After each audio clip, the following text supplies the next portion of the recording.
ke depannya ini akan kami ajak juga para tenaga kesehatan untuk mengikuti pelatihan supaya mereka juga terhindar dari kasus-kasus malapraktek tenaga kesehatan. Selama ini kan yang kita terkenal atau kita sering dengar malapraktek dokter kan. Iya. Nah, jadi perawat atau tenaga kesehatan lain juga bisa malapraktek. Iya. Bahkan advokat juga bisa. Semua sebenarnya profesi itu malapraktek itu kan maladministrasi. Jadi praktek yang buruk. Iya. Jadi semua bisa. Tuh. Kak, untuk membuka kamar peradilan baru itu kan butuh waktu panjang dan butuh Iya, waktu lama. Perjuangan Kakak ini baru dimulai justru. iya Ya betul. kan gendang perangnya ini Kakak baru Iya, tabuh. iya, Ya iya. kan itu bagaimana Kakak menyikapi ini dan sudah sampai mana prosesnya dan gerbong Kakak ini bagaimana? Iya, benar Kak, untuk membentuk satu peradilan kamar baru ya, seperti misalnya pengadilan perikanan, pengadilan anak, Ya. pengadilan hubungan industrial, industrial ya, sama pengadilan HAM itu tentu ada proses ya. Itu tadi saya katakan, kalau ada political will daripada pemerintah dan DPR, karena amanat memberikan perlindungan kepada tenaga medis, tenaga kesehatan dan pasien itu, masyarakat itu amanat konstitusi loh, diatur dalam Undang-Undang Dasar kita pasal 34, Undang-Undang Dasar 45. Jadi tentu dalam hal ini kalau nanti ini disetujui, tentu nggak langsung apa yang saya dan PKHMK usulkan kan, tentu ada hearing, ada dengar pendapat, Ya. melibatkan lagi masyarakat, melibatkan lagi dokter segala macam. Kalau itu disetujui menjadi suatu peraturan perundang-undangan dan oleh amanat konstitusi dan undang-undang dikatakan membentuk pengadilan medis, tentu dalam hal ini ya Mahkamah Agung lah eksekutornya melaksanakan kan, mulai melakukan perekrutan, mulai akan melakukan pelatihan. Tapi untuk sekarang ini minimal perkumpulan konsultan hukum medis ini akan mulai dikenal, sosialisasikan, sudah apa namanya kita sudah perkenalkan ke pengadilan juga. Karena kami juga ada PMMK, Perhimpunan Mediator Medis dan Kesehatan. Karena kita memang mendorong jangan semua-semua perkara harus diselesaikan secara bersengketa berperkara. Berarti win-win solution ya? Ya, win-win solution.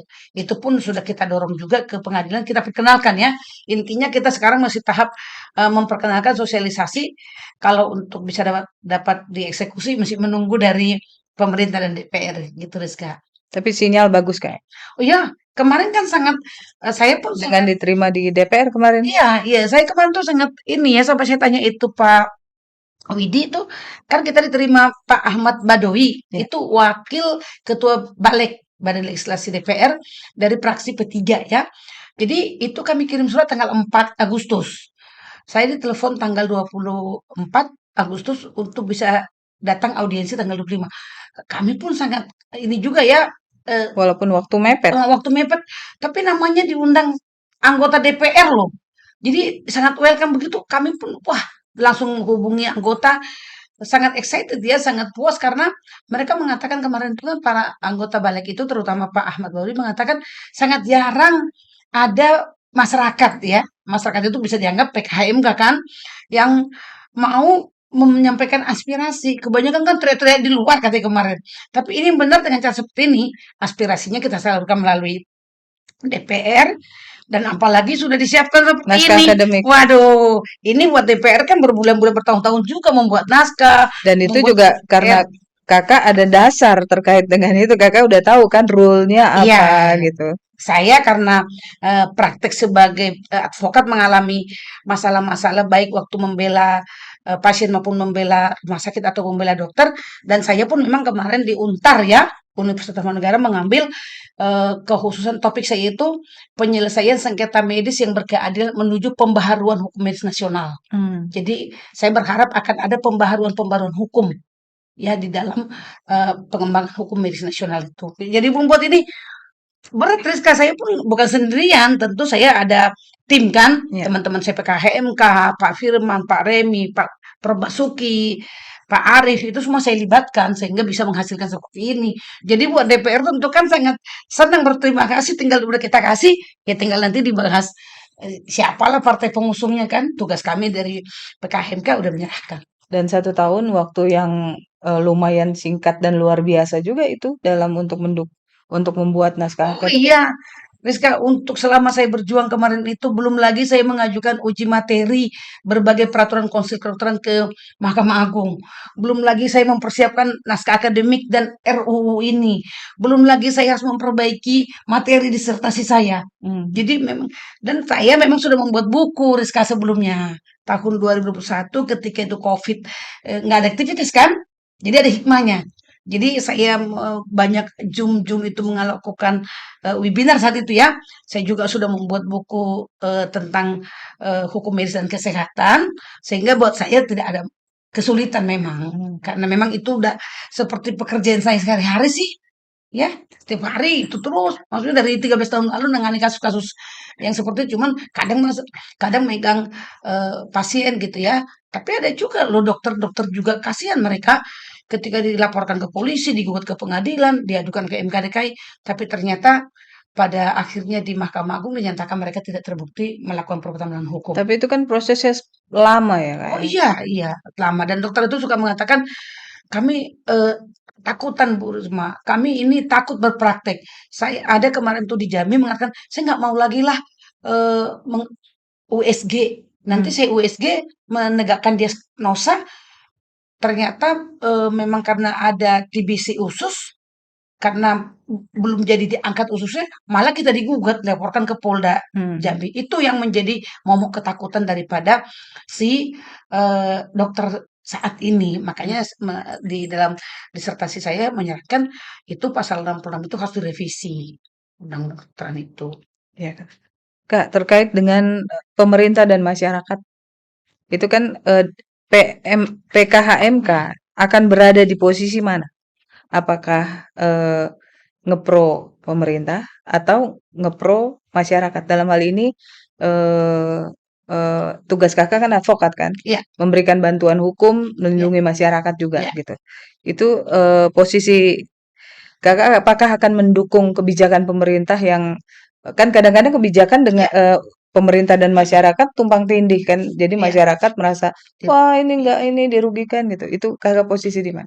Oh tentu. Jadi, PKHMK ini akan mengambil posisi memang sudah dari awal kita tetapkan, kita akan mengambil posisi yang strategis ya. Strategis maksud saya itu Rizka, kita akan berdiri tegak di tengah, Tegak deh kak. tegak di tengah.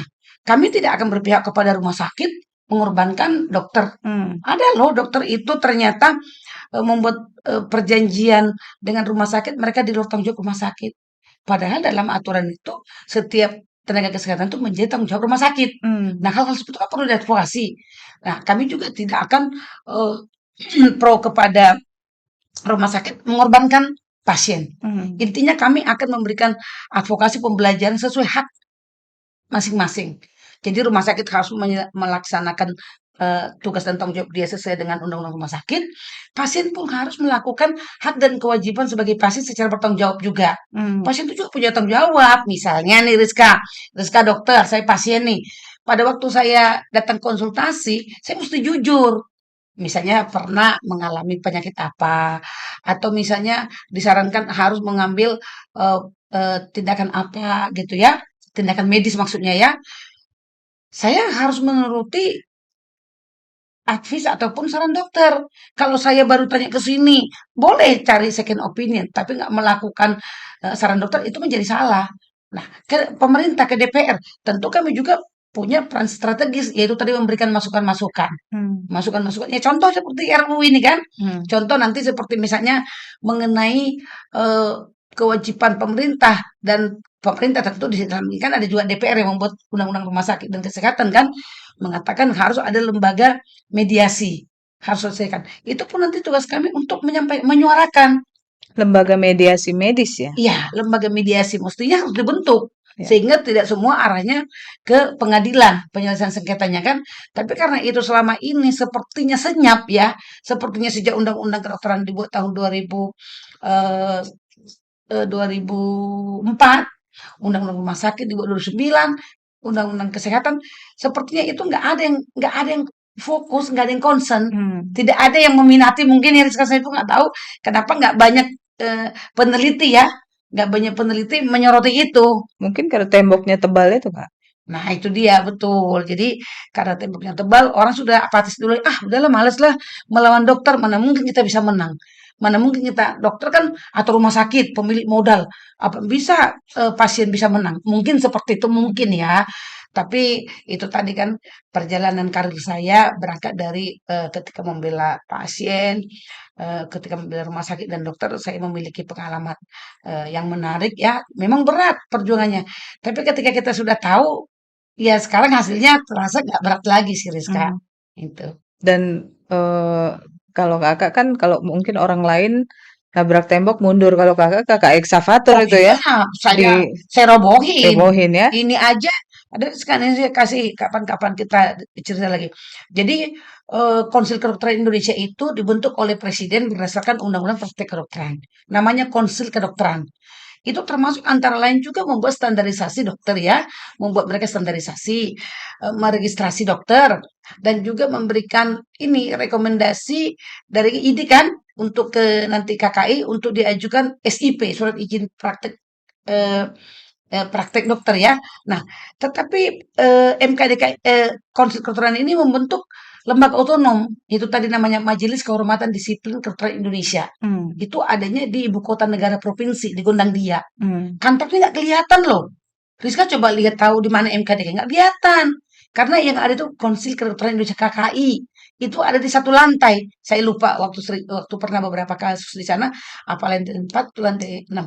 Nah, itu karena Konsil Kedokteran Indonesia ini membuat berbagai perkonsil, peraturan konsil tentang hukum acara, tata acara di MKDKI, bertentangan dengan undang-undang, saya ajukan ke Mahkamah Agung. Mhm, Itu tadi, Mahkamah Agung karena dibuat peraturan perkonsil bahwa, mmm, putusan MKDK itu bukanlah merupakan alat bukti, baik pidana maupun perdata. Wah, bagi saya sebagai seorang advokat pejuang ya, bagi saya ini nggak bener nih kalau begini, buat apa dibiayain MKDK itu oleh APBN. Saya uji materi dan ternyata Mahkamah Agung sepakat dengan saya.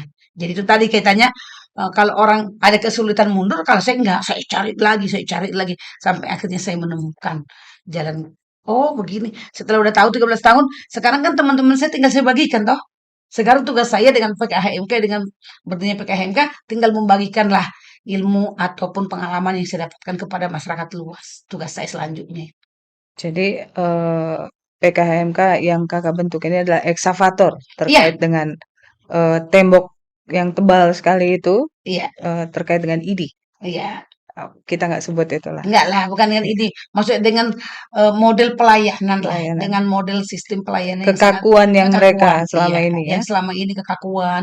Apa yang terjadi di Majelis Kehormatan Disiplin Kedokteran Indonesia MKDK bersidang pun kita kita nggak tahu nggak kan? tahu. Ya, Eh, Ahli pun tidak bisa kita ajukan. ya. Yang mengajukan mereka, baik mewakili dokter sebagai teradu maupun pengadu sama posisinya. Kita hanya datang menemani dokter atau pasien, habis itu kita nggak tahu prosesnya bagaimana.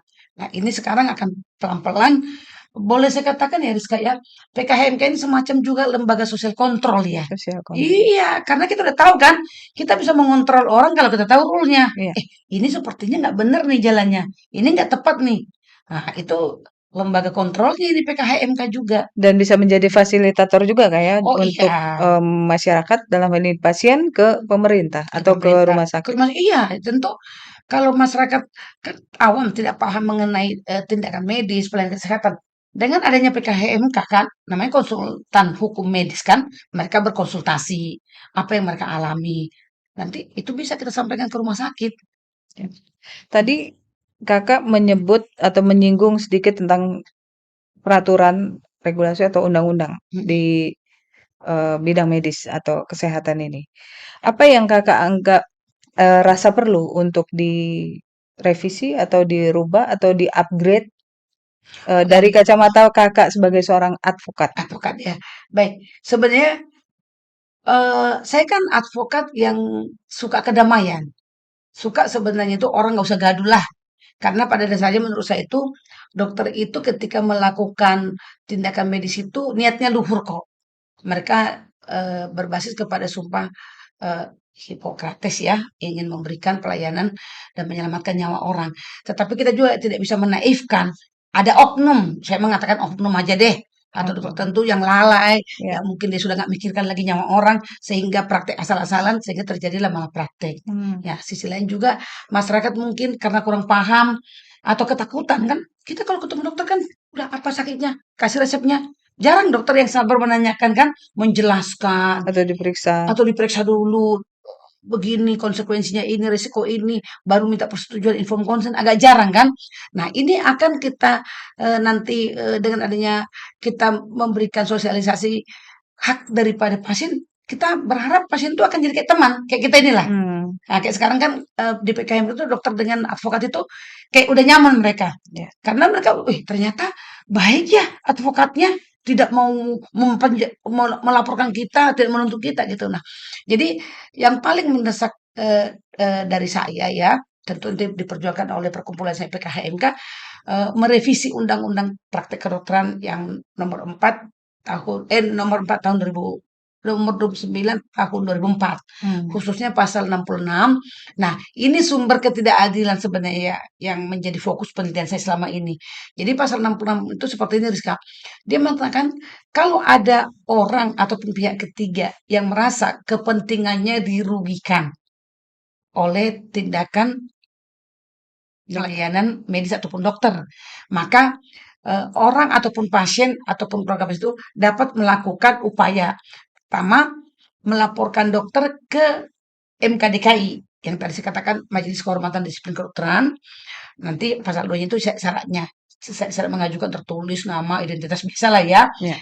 Nah, pasal 3-nya dikatakan selain mengadukan dokter ke MKDKI, pihak ketiga tersebut juga dapat menuntut ganti rugi ke pengadilan umum dan melaporkan ke yang berwenang. Berarti Hmm. kan polisi kalau pidana Pidana. misalnya. Ya. Nah, jadi bahasanya itu dapat. Jadi selain berarti ini yang selama ini terjadi. Selain mengadukan, dia bisa juga atau dapat juga menggugat dan melaporkan. Padahal pengaduannya sendiri belum terbukti. Hmm. Benar atau salah kan, Ya. dokter? Nah, dari sisi pasien sama, pasien pun dengan menggunakan ini dia pergi dulu melaporkan ke MKDKI, mengadukan dokter. Di sana terjadi proses apa yang terjadi dalam suatu tindakan medis atau satu ruang operasi atau pelayanan kesehatan itu. Karena kita awam kan, kita nggak tahu apa salah apa tidak yang berwenang itu MKDKI.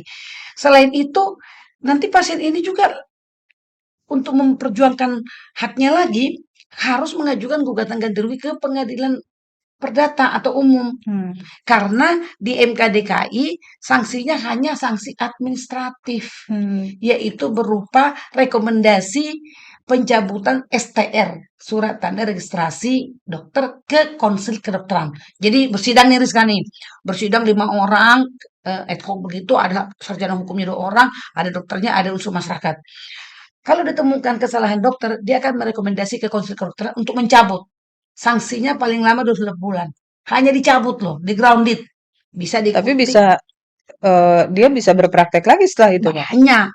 Yang sekarang yang pernah kita cabut STR-nya 2 kali malah praktek, meninggal dua-duanya, satu ibu di rumah sakit Elang di Kuningan, satu di Jakarta Selatan, sekarang mau praktek lagi. Nah, ini yang selama ini saya perjuangkan. Saya inginnya dokter-dokter yang melakukan malapraktek itu atau praktek yang buruk itu ada di website MKDKI atau KKI. Itu tidak kita temukan selama ini. Itu tidak bisa kita akses.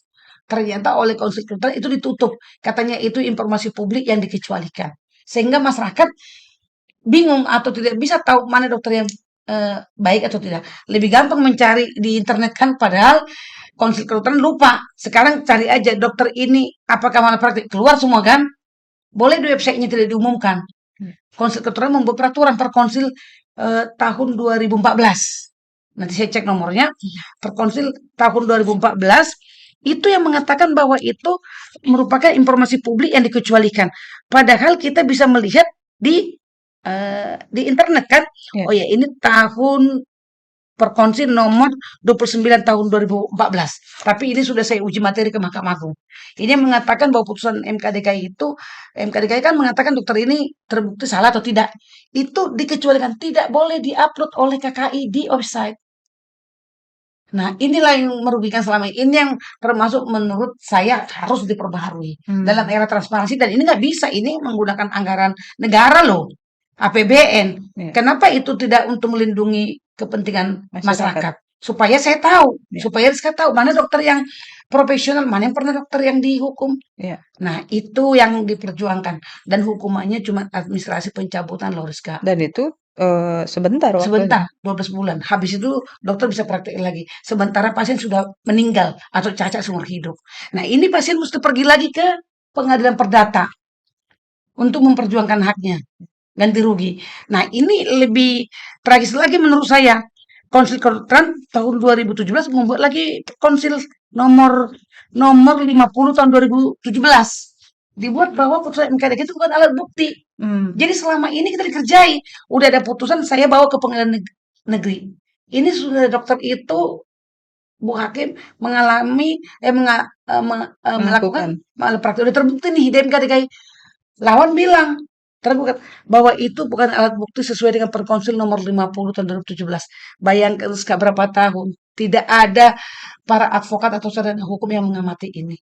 Tidak ada yang protes. Ada kan sekarang nggak? Sekarang ada. Sekarang Ekskavatornya ya, sekarang ini sudah dibatalkan. Ini sudah dinyatakan tidak sudah. sah. Saya ajukan tahun 2021. Putusannya nomor 42. Nah, itu sekarang udah ada. Nah, itu kan membawa juga pembaharuan kan? Itu kan membawa juga angin segar lah menurut saya ya. Kemarin saya kontak teman saya. Karisma itu yang salah. Ini loh Kak. Terbukti loh dokternya salah waktu operasi plastik. Tapi sayang Kak. Disebutkan bukan alat bukti. Saya bilang cek dulu periode MKDK tahun berapa. Kalau periode yang sekarang nggak bisa lagi buat begitu. Hmm, Ini kan 4 periode, yang dulu itu 3, sekarang periode keempat. Jadi saya bilang sini, sebelum pengadilan medis dibentuk oleh pemerintah dan DPR, maka setiap perkonsil harus direkonstruksi oleh pemerintah. Harus hmm. diperbaiki, dicek. Nah, jadi saya bilang, kalau MKDKI sebelumnya itu pasti karena ada perkonsil mengatakan bukan alat bukti. Tapi kalau perkonsil yang tahun 2022, MKDKI tidak akan berani. Kalau berani, nih putusan saya kasih kemarin ke teman saya, putusan uji materi itu. Nah, karena ini kan menurut saya kan jadi pembodoh-bodohan. Ya, Coba Rizka, setuju nggak? Saya ya. tanya Rizka deh, apakah putusan suatu instansi, kata lembaga yang dibentuk presiden, boleh mengatakan itu bukan alat bukti? Padahal sudah diperiksa tadi di MKDKI. Apakah itu boleh? Saya balik tanya nih ke Rizka nih. Nggak boleh. Boleh kan? Karena di dalam KUHP maupun dalam hukum acara perdata, kertas aja pun alat Alat bukti. bukti. Ya, Kertas aja pun bisa dipergunakan alat bukti. Ini sudah menggunakan uang negara. ya, Ini sudah menggunakan, ini tuh maksudnya putusan MKDKI. ya, ya. Jadi itu awalnya juga dulu saya kenapa semakin penasaran ketika saya memenangkan beberapa kasus pasien di MKDKI, saya baca bahwa kesalahan ini bukanlah eh, onreh, mahtek, overhead, apa gitu. Bukan culpa, bukan sengaja, bukan offset, bukan perbuatan melawan hukum, perdata maupun pidana. Saya selalu protes. Termasuk ke teman-teman saya yang ada di sana sarjana hukum. Ada teman saya beberapa. Nah, saya nggak usah sebutlah nama. Saya bilang, Kakanda. Saya bilang, bagaimana di sana itu ada sarjana hukum kok nggak memperbaiki, kok malah setuju sih? Kenapa jadi sarjana hukum bersepakat dengan dokter? Mestinya sarjana hukum itu mesti memprotes. Jawabannya? Itu kan politis Adinda Risma. Itu kan begini. Nggak bisa. Sarjana hukum itu hanya hitam dan putih. Nggak ada politis. Nah, kalau politis ya kayak kita ini masuk jadi anggota DPR kan. Itu saya protes banget. Jadi semenjak itu saya proses. Tapi akhirnya pada waktu saya kemarin S3, saya uji materi. Dan dua-duanya masih ada satu lagi sekarang saya uji. Tapi nggak saya kesal dulu. Ada. Jadi saya sekarang ngecek-ngecek nih. Nah, itulah tadi check and balances ya. Itu saya dapatkan dulu waktu saya jadi mahasiswa Fakultas Fisipol. Fisipol itu kan begitu kan, melakukan check and balances, menguji peraturan-peraturan, mengecek, gitu Rizka. Terkait dengan hal yang tadi Kakak uji materi dan Hmm. apa, itu kan artinya Kakak seperti puzzle Kakak udah disusun rapi-rapi sama mereka, Kakak bongkar lagi. Oh iya, Itu bikin nyaman nggak sih sama mereka? ini nggak ada urusan nyaman. Ini urusan mengenai melindungi kepentingan masyarakat. Tapi Pasti saya yakin pasti MKDKI ini apa Pak? Banyak teman saya di situ. Ini apa-apaan sih Wah, gitu. Ada yang seperti itu ke Kakak atau tiba-tiba ada WA sampai sekarang apa gitu sampai saat tendensius? ini belum, tapi saya sudah menginformasikan. Eh, ini putusan Mahkamah Agung nomor 4 ini nomor ini tentang ini. Jadi jangan lagi dipakai ya. Jangan lagi nanti dicantumkan di dalam putusan MK DKI bahwa itu bukan alat bukti. Sudah saya katakan. Karena bagi saya itu pembodohan. Itu pembodohan lah. Masa putusan MK DKI pakai lambang Garuda Pancasila loh. Cuman ira-iranya bukan demi ketuhanan yang Maha Esa. Karena kan bukan pengadilan. Jadi demi kehormatan kedokteran. Bagi saya, dokter terhormat. Tapi kasihan pasien dong. Saya setuju. Saya ke protes. Tapi protes saya nggak teriak-teriak lah, Rizka. Saya kan protesnya melalui uji materi. Ya. Iya. Tapi mereka nggak protes ke Kakak juga. Kenapa sih nih gitu diganggu-ganggu nih gitu? Ya, itu saya pikir sih pastinya mereka ada rasa eh, Nggak nyaman. nggak nyaman ya. Pasti tapi ya saya pikir saya harus melakukan fungsi kontrol ya. Saatnya saya pikir saya harus melakukan ya. Kan fungsi kontrol itu kan tidak mesti saya anggota DPR Ya, dong. ya, Saya anggota masyarakat juga bisa. Apalagi kan kita sekolahnya sekolah politik. ya. Masa kita nggak menerapkan itu? Dan advokat lain semuanya tidak memikirkan ke sana. Ya, seperti itulah mungkin. Makanya kenapa sekian lama MKDKI dibentuk tahun 2006 3 periode nyaman-nyaman saja. Begitu nyamannya mengatakan ini informasi publik yang dikecualikan. Jadi saya minta kan, waktu saya penelitian saya minta dijawab kepada Resma orang putusan MKDKI dan Konsil Kedokteran Indonesia tidak dapat kami berikan karena itu informasi publik yang dikecualikan. Pikiran saya loh, saya bacalah itu ada KIP kan, Komisi Informasi Publik ya, KIP Ya. komisi kan. Nah, tapi nggak perlu sekarang ini nggak bisa. Saya gugat ke sana awalnya. Saya minta pembatalan, tapi komisionernya lagi berganti, belum ada. Jadi nggak tahu nasibnya bagaimana. Akhirnya saya pikir lagi kemana ya? Kalau peraturan di bawah undang-undang kemana ini harus dibatalkan ini? Karena saya protes ke Konsil Kedokteran pun nggak akan mau mereka kan? Mereka merasa benar. Saya uji ke Mahkamah Agung dan Mahkamah Agung mengatakan bahwa peraturan di bawah undang-undang tidak boleh bertentangan dengan undang-undang. Hmm. Gitu. Akhirnya yang mengenai informasi publik itu dikatakan bertentangan dengan undang-undang informasi publik, yang mengenai tidak bisa dipakai sebagai bukti dinyatakan bertentangan dengan KUHP dan LBG hukum acara akhirnya. Kita bergeser sedikit ke pendidikan yang sudah Kakak rancang ini kan. Mm. Itu baik kemarin saya sempat hadir di tempat itu dan Oh iya, menyaksikan yang retop ya. yang di Iya, Retop iya, itu kan luar biasa. iya, iya, Tim pengujinya ada di ruangan-ruangan tersendiri. iya, Jadi advokat aja nggak kayak gitu kan gitu iya. Kak. Jadi Oh Rizka menyaksikan ya. menyaksikan Jadi serius ya, bukan? dan kami ada Iya, liputannya. Kak. iya, iya. Kami ada liputannya dan itu eh,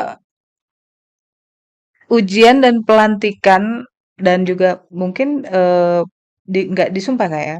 Belum, Belum enggak ya? disumpah, enggak, enggak. Nah, ujian dan pelantikan itu kapan aja akan Kakak laksanakan? 1 tahun 2 kali atau apa? Dan tadi kita udah singgung masalah silabus, Iya, Kakak iya, pikir nggak ada masalah dengan silabus.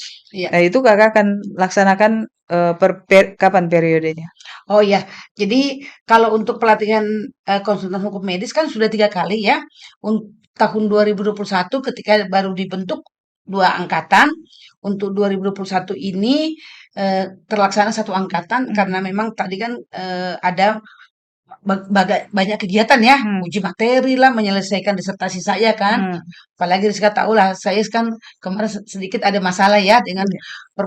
satu perguruan tinggi, Hamin satu saya di Temennya Kakak lah intinya gitu. teman lah ada Ya, begitulah satu perguruan tinggi sudah hari hanya ya. sudah kita mau bikin bahkan seminar nasional gitu. Jadi memang waktu itu terkuras untuk itu. Tapi kita masih bersyukur bisa 1 angkatan, angkatan 3.